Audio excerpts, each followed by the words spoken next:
ഉത്തർപ്രദേശിലെ ടോൾ പ്ലാസയിലുണ്ടായ ഞെട്ടിക്കുന്ന gas tanker അപകടത്തിൻ്റെ ദൃശ്യങ്ങൾ സോഷ്യൽ മീഡിയയിൽ പ്രചരിക്കുകയാണ്. സംസ്ഥാനത്തെ കൗശാംബി ജില്ലയിലെ സിഹോരി ടോൾ പ്ലാസയ്ക്ക് സമീപമാണ് ലോകത്തെപ്പോലും ഞെട്ടിക്കുന്ന ഗ്യാസ് ടാങ്കർ അപകടമുണ്ടായത്. അപകടത്തിൻ്റെ CCTV ദൃശ്യങ്ങൾ പുറത്തു വന്നതിന് പിന്നാലെ ഗ്യാസ് ടാങ്കർ നിയന്ത്രണം വിട്ട് ടോൾ പ്ലാസയ്ക്ക് സമീപത്തുള്ള ഡിവൈഡറിൽ ഇടിച്ചു കയറുകയായിരുന്നു എന്നാണ് ദൃശ്യങ്ങൾ സൂചിപ്പിക്കുന്നത്.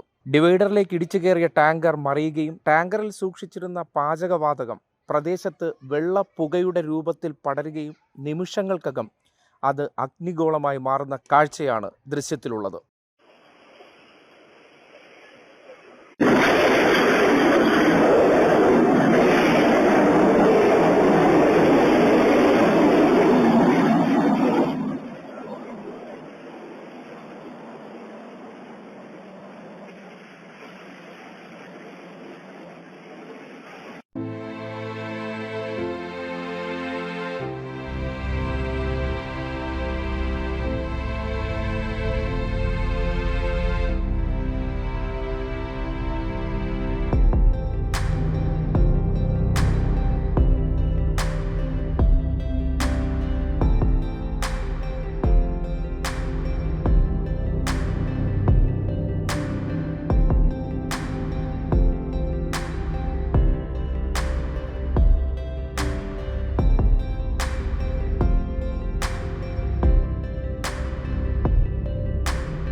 അപകടത്തിൽ ഡ്രൈവറും ടോൾ പ്ലാസയിലെ ജീവനക്കാർ ഉൾപ്പെടെ 5 പേർ മരണപ്പെട്ടതായിട്ടുള്ള വിവരങ്ങൾ പുറത്തു വന്നിട്ടുണ്ട്.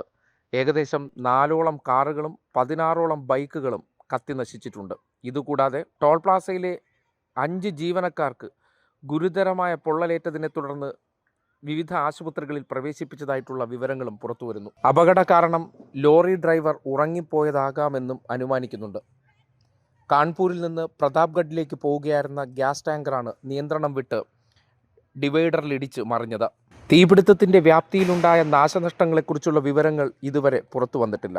പ്രദേശത്താകമാനം വൻ അഗ്നിബാധയുണ്ടായതിനാൽ രക്ഷാപ്രവർത്തനവും വളരെ ദുർഘടമായി. ഇതോടൊപ്പം തന്നെ ടോൾ പ്ലാസ കടന്നുപോകുന്ന പാതയിൽ മണിക്കൂറുകളോളം ഗതാഗതവും തടസ്സപ്പെട്ടു. ഫയർഫോഴ്സ് ഉൾപ്പെടെയുള്ള സംവിധാനങ്ങൾ ഏറെ പണിപ്പെട്ട് തീ നിയന്ത്രണവിധേയമാക്കി എന്നുള്ള വിവരങ്ങൾ പുറത്തു വരുന്നുണ്ട്. എന്തായാലും CCTV ദൃശ്യം രാജ്യത്താകമാനം ഞെട്ടിച്ച സംഭവവികാസമാണെന്ന് ഇപ്പോൾ പരിപൂർണമായി വിലയിരുത്തുന്നുണ്ട്. ഇതിനെ സംബന്ധിച്ചുള്ള അന്വേഷണങ്ങൾ നടക്കുന്നുണ്ടെന്ന് ഉത്തർപ്രദേശ് ഭരണകൂടം അറിയിച്ചു.